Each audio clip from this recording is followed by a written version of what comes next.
debates teológicos de alguns teólogos que acreditam que Jesus não tinha casa e outro acredita que ele tinha casa, ou seja, moradia fixa. Segundo a história, Jesus nasceu em Belém, na Judéia, se criou em Nazaré, por isso ele é chamado de Nazareno. Trabalhou com seu pai, a Bíblia mostra a vida de Jesus até os 12 anos. Até 12 anos. A história de Cristo nesses 18 anos. Mas tudo comprova que José era carpinteiro. José era carpinteiro e sustentava a sua família na carpintaria. E naquela época, o judeu, ele tinha a responsabilidade de passar a profissão que exercia para os filhos. Caso ele morresse, os filhos dariam continuidade àquela profissão para sustentar a mãe e os filhos que ficavam. Porque o filho mais velho, então tomava a paternidade do pai, assumia a responsabilidade de sustentar a sua mãe e seus irmãos.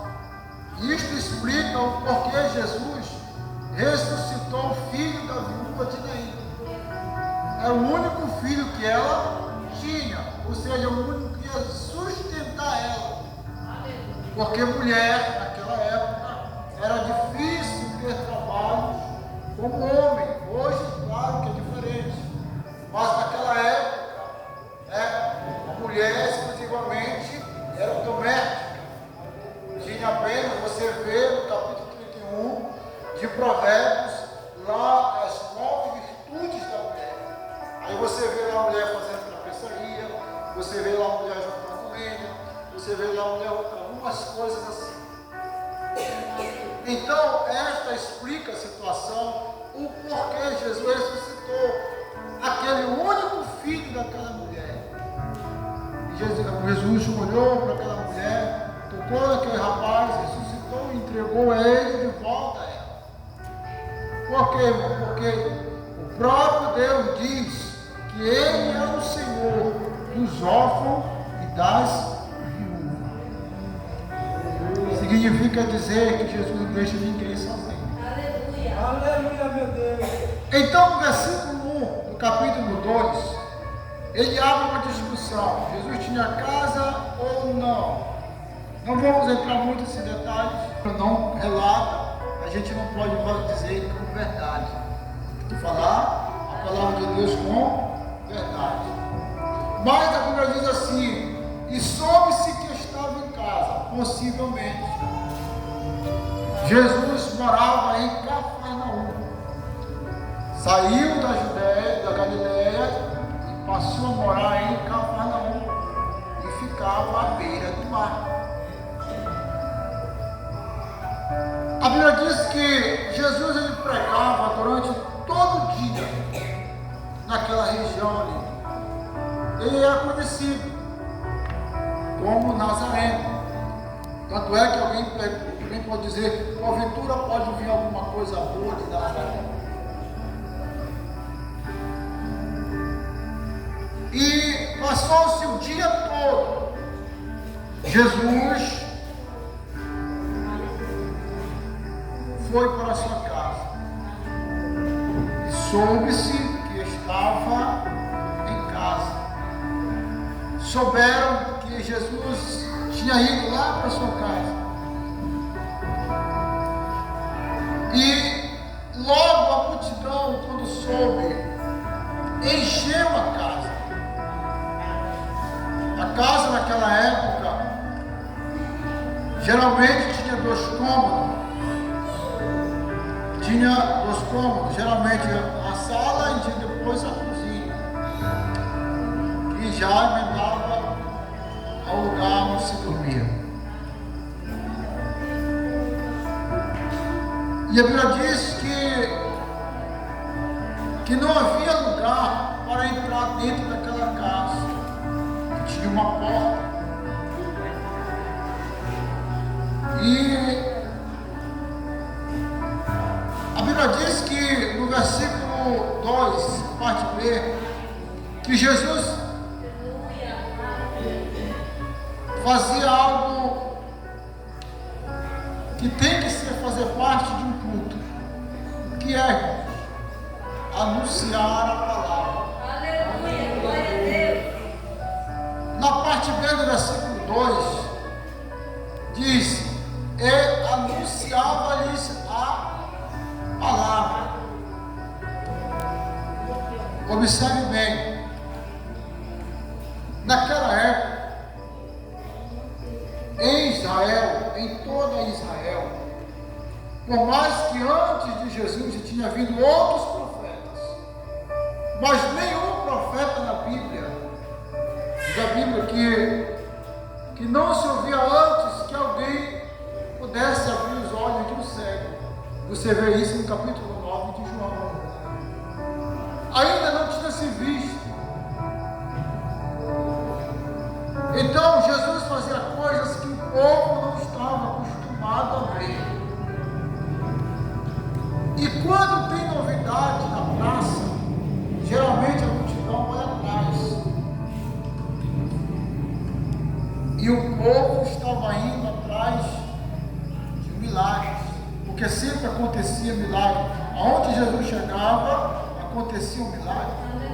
Aonde Jesus passava, tinha um endemoniado, ou tinha um cego, ou tinha uma mulher que estava doente. Alguém estava precisando de alguma coisa. Por onde Jesus passava, algo acontecia. Significa dizer que aonde Jesus está, as coisas não ficam como estão. Aonde Jesus está, a coisa é diferente. Louvado seja Deus. A Bíblia diz que a multidão tomou conta da casa, não cabia mais ninguém. Só que na presença de Deus há sempre um lugar para alguém. A Bíblia diz que ali ao redor da casa tinham 4 homens carregando um paralítico e queria chegar até onde Jesus estava. Esse paralítico, ou esses 4 homens que carregavam ele, encontraram o mesmo problema que Zaqueu encontrou. Zaqueu não podia ver Jesus por causa da multidão. A mulher do fluxo de sangue se escondeu no meio da multidão. A mulher cananeia ou sírio-fenícia, como os irmãos veem a tradução, sabia que ela gritava atrás da multidão. Então a multidão sempre foi um problema para muita gente. E ainda é um problema para muita gente, para chegar até Deus. A multidão podia ser uma desculpa para aqueles 4 homens ou aquele paralítico desistir ou insistir que levassem ele até Jesus. Mas Deus, quando não abre uma porta pelo lado, Ele abre por outro. Observe bem, Jesus está no meio da casa, sentado. Porém a multidão impedia que aquele homem paralítico chegasse até ele. Pela Bíblia, aquele homem com certeza apresentava uma certa deficiência física, trazendo isso para o espiritual. O pecado tem feito do homem paralítico. É assim que o homem se encontra em pecado diante de Deus, doente. Aí a Bíblia diz que Jesus, ele diz: eu não vi, aliás, os doentes é que precisam de médico, e não os que estão bons. Quem estava precisando estava lá fora, e os que estavam dentro da casa não necessitavam. Talvez estavam ali apenas para assistir mais um milagre, mais algo acontecer. Mas sempre no meio da multidão vai haver alguém necessitado. Sempre no meio da multidão vai haver alguém precisando de pão. Sempre no meio da multidão vai haver alguém que está nu, que precisa ser vestido. Sempre no meio da multidão vai haver alguém com sede.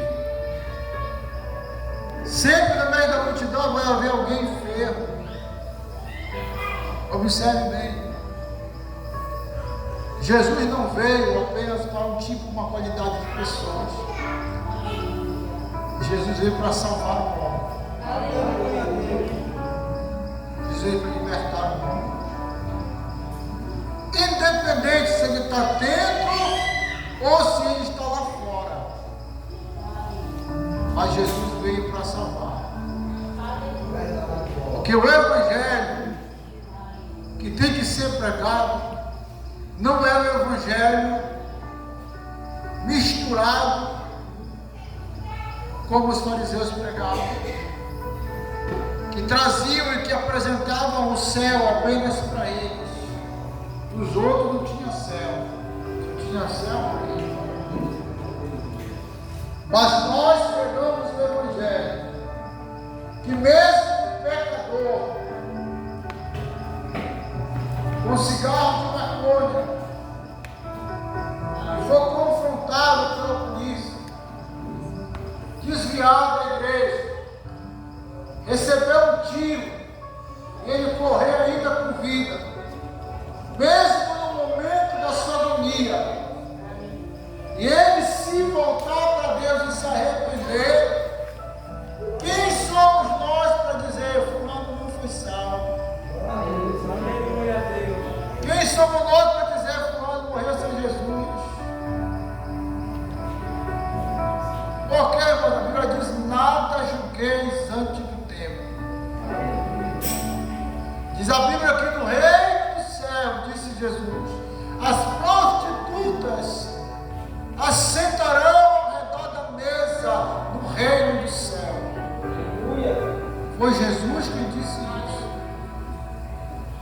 Então é muito perigoso nós excluirmos aqueles que estão lá fora e incluímos apenas os que estão aqui dentro. Porque a Bíblia disse que precisa de médico não é quem está aqui, é quem está lá fora. É quem precisa de salvação. Louvado seja o nome do Senhor. Agora o que eu acho interessante, irmãos, é que como eles não podiam chegar até Jesus, a Bíblia relata, como nós lemos, eles tiveram uma ideia: se não dá para ir por aqui, nós vamos fazer um buraco no telhado. O telhado da casa de um judeu não é como a nossa. Em geral, o telhado da casa de um judeu é como se fosse uma laje.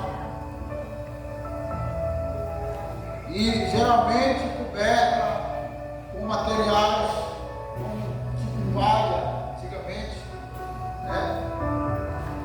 Era fácil de se passar, cavar um buraco e passar por ali. E a Bíblia diz que aqueles homens deram um jeito.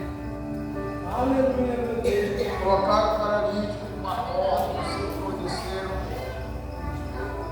e colocaram aquele homem diante de Jesus. Glória a Deus. Louvado seja Deus, irmãos. Quando eu chego nessa palavra, quando eu chego diante dessa palavra, eu me vejo como um dia eu também cheguei diante de Jesus. Um dia também eu precisei que alguém, como eu não dava mais conta, estava doente. Eu precisei que um dia alguém me estendesse a mão e me colocasse diante de Jesus novamente. Como, irmão? Oração. Passei mais ou menos 2 anos sem orar pela nossa vida. Sempre, assim como tem alguém que fala mal, também tem alguém que não desiste de orar. Assim como tem alguém que julga, também tem aquele que não desiste de clamar em favor da tua vida e da minha vida. E às vezes nós pensamos que estamos de pé, é porque no tempo de igreja, é porque aí se nós estamos de pé em primeiro lugar, Deus, segundo a oração, alguém tem orado por ti. Alguém tem te apresentado diante de Deus. Aquele paralítico não tinha condição de chegar diante de Jesus, mas alguém se moveu ao seu favor. Aleluia. Alguém diz assim mesmo que seja pela uma corda, mas ele chega diante de Deus. Observe depois.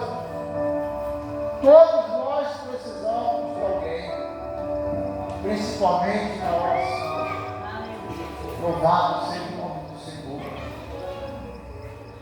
Um dia eu me encontrei dessa forma e precisei de alguém como esse homem precisou, mesmo que ter uma corda, porque a multidão dos meus pecados era muito grande. E eu achava muito difícil eu chegar até Jesus. A multidão era grande. Jesus estava longe de mim.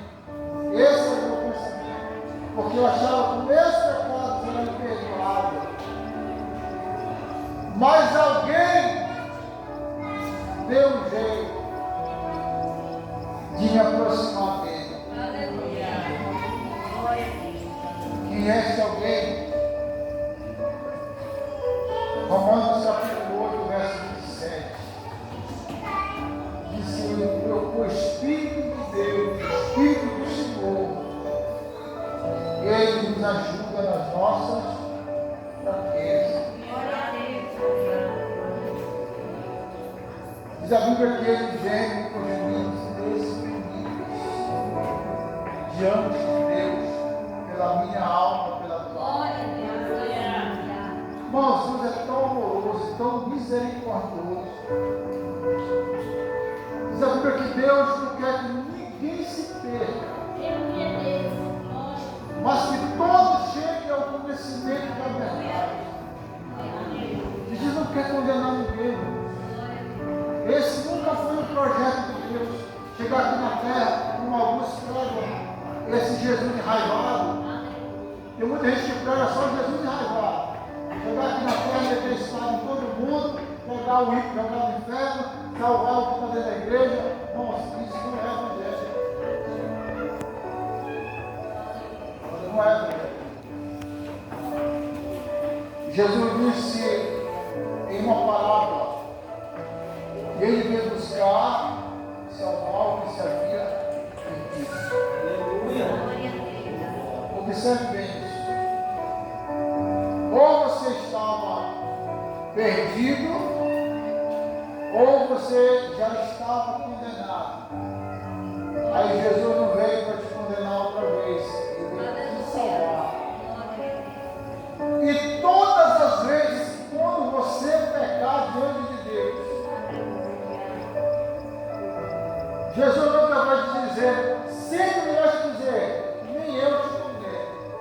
A palavra de Deus continua sendo a mesma, nem eu te condeno. Agora, a resposta de Deus para ti vai ser sempre a mesma. Vai e não peques mais. Aleluia.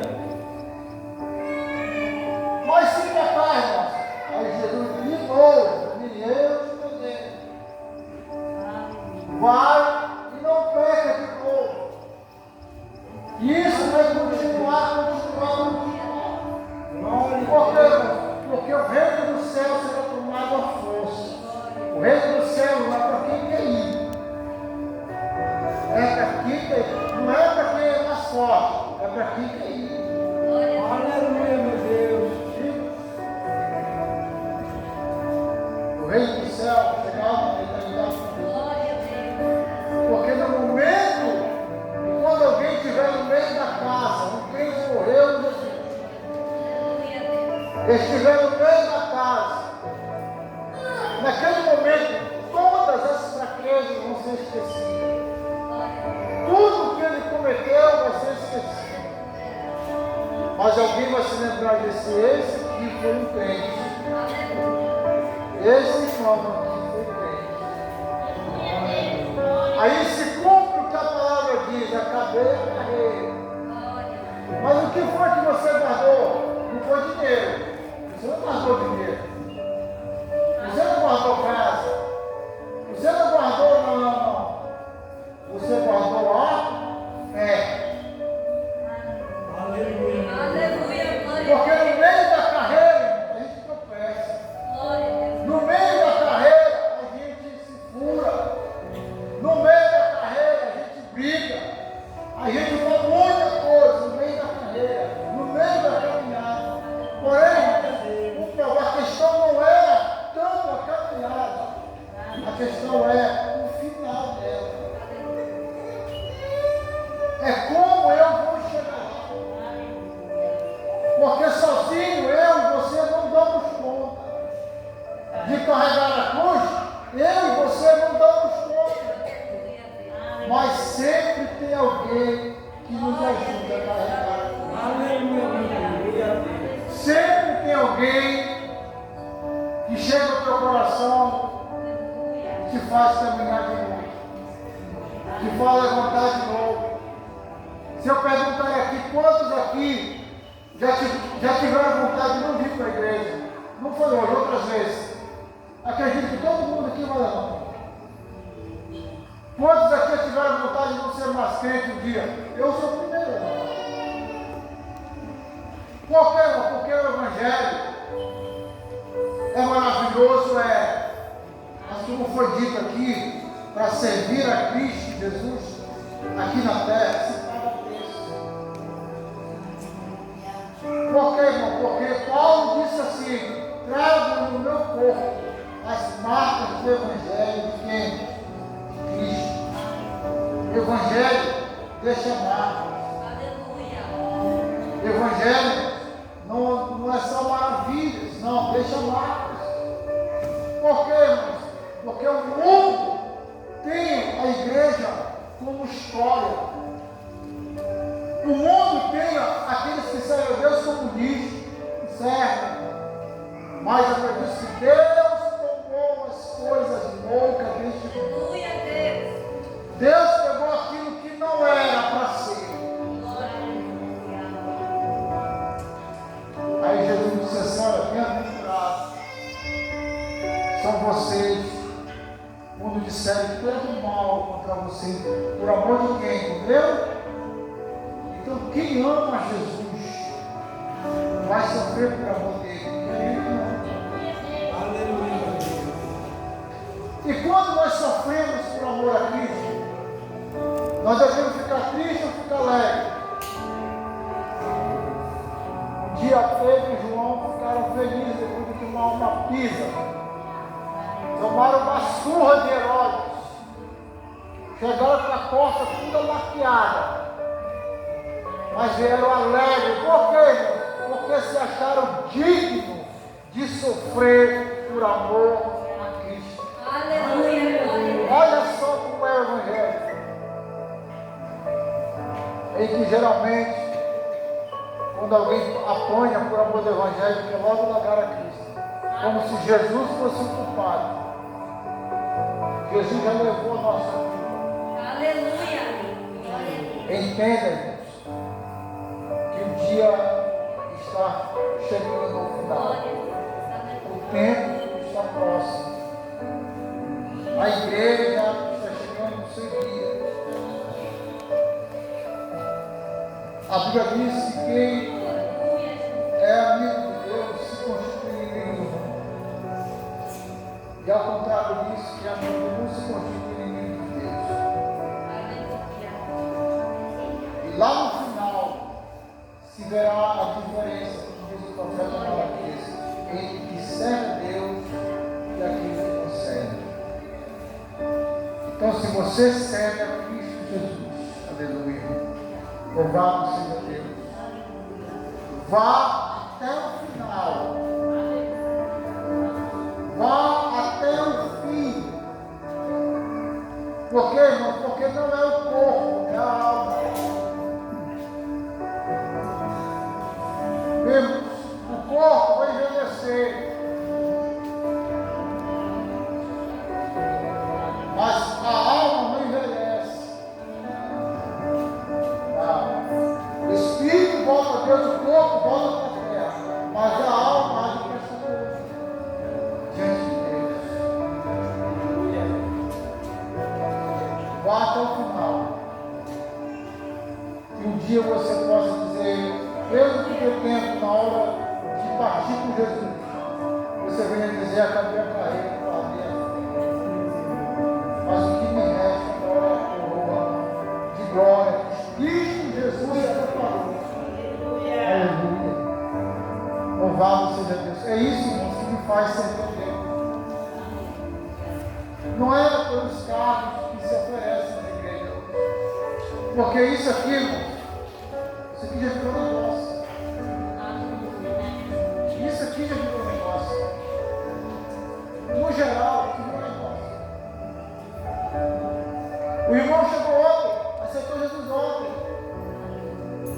Mas por alguma coisa que ele pode oferecer fisicamente, logo lhe é dado cargos.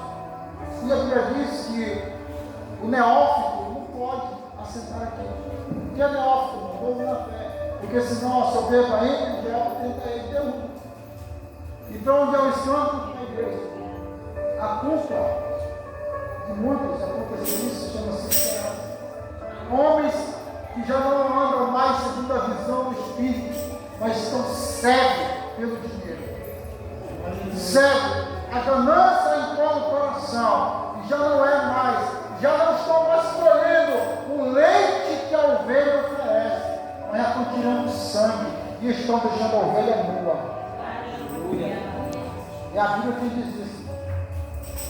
Capítulo 32, 36, 32 de Ezequiel. Você pode ler lá.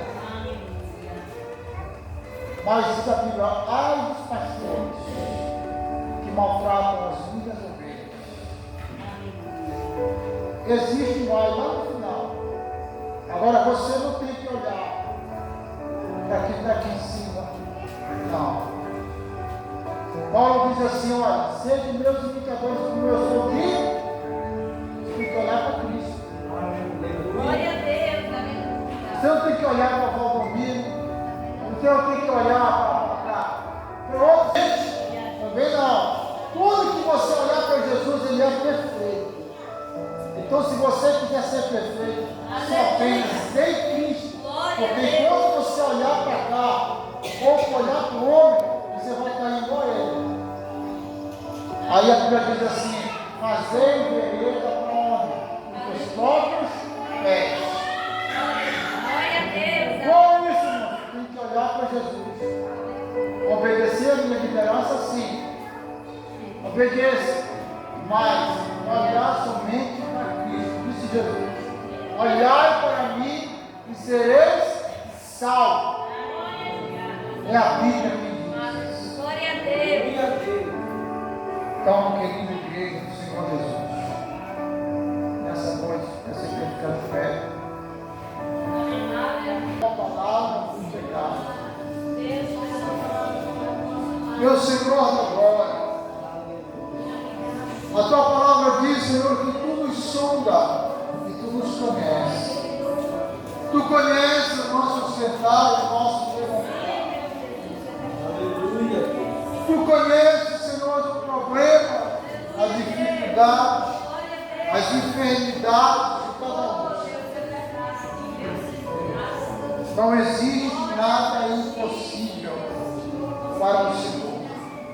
Tudo é possível ao que crê, diz a tua palavra.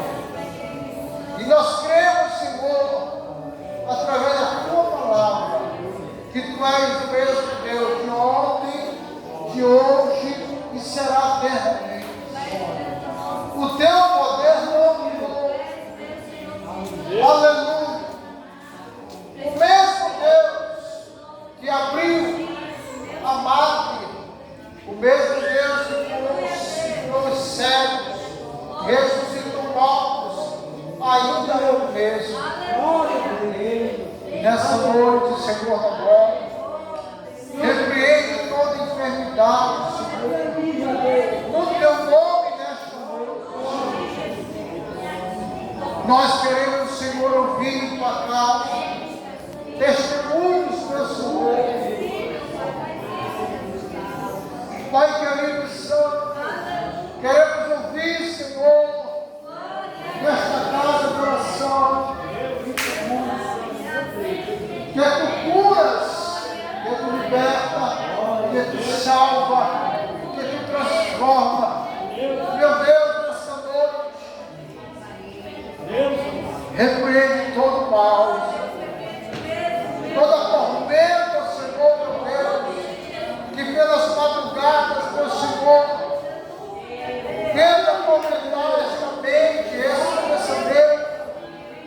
Meu Deus querido, aleluia, diz a tua palavra, Senhor, que nem o mal chegará à tua tenda, nem o mal, Senhor, aleluia, porque tu dará outros aos teus anos, Senhor,